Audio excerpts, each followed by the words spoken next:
اعوذ باللہ من الشیطان الرجیم بسم اللہ الرحمن الرحیم۔ حضرت ابو ہریرہ رضی اللہ تعالی عنہ سے روایت ہے کہ رسول اللہ صلی اللہ علیہ وآلہ وسلم نے فرمایا، قیامت نہیں آئے گی یہاں تک کہ دریائے فرات سونے کے ایک پہاڑ کو ظاہر کرے گا۔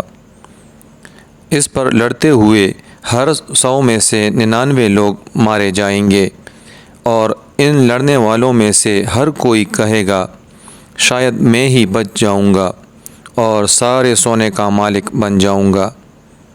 صحیح مسلم حدیث نمبر 7272۔ سفیان بن عینیہ نے فرات قزاز سے، انہوں نے ابو طفیل رضی اللہ عنہ سے، اور انہوں نے حضرت حذیفہ بن اسید غفاری رضی اللہ عنہ سے روایت کی۔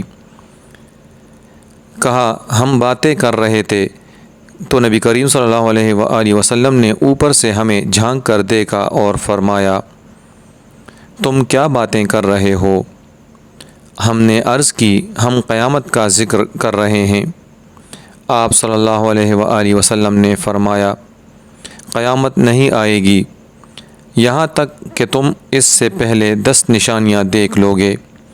آپ نے دھوئیں کے نمودار ہونے، دجال، دابۃ الارض یعنی زمین سے نمودار ہونے والے عجیب الخلقت جانور، سورج کے مغرب سے طلوع ہونے، حضرت عیسیٰ علیہ السلام کے نزول، یاجوج ماجوج، 3 جگہ زمین کا دسنا، ایک مشرق میں، دوسرا مغرب میں اور تیسرا جزیرۃ العرب میں، اور آخر میں وہ آگ ہوگی جو یمن سے نکلے گی اور لوگوں کو ان کے میدان محشر کی طرف دھکیلے گی۔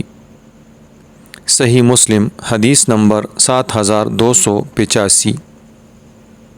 اللہ تبارک و تعالی ہمیں دجال کے فتنے سے محفوظ فرمائے اور ہمیں قیامت کی ہولناکیوں سے بچائے، اور قیامت کے دن اپنے عرش کے سائے تلے جگہ عطا فرمائے، آمین۔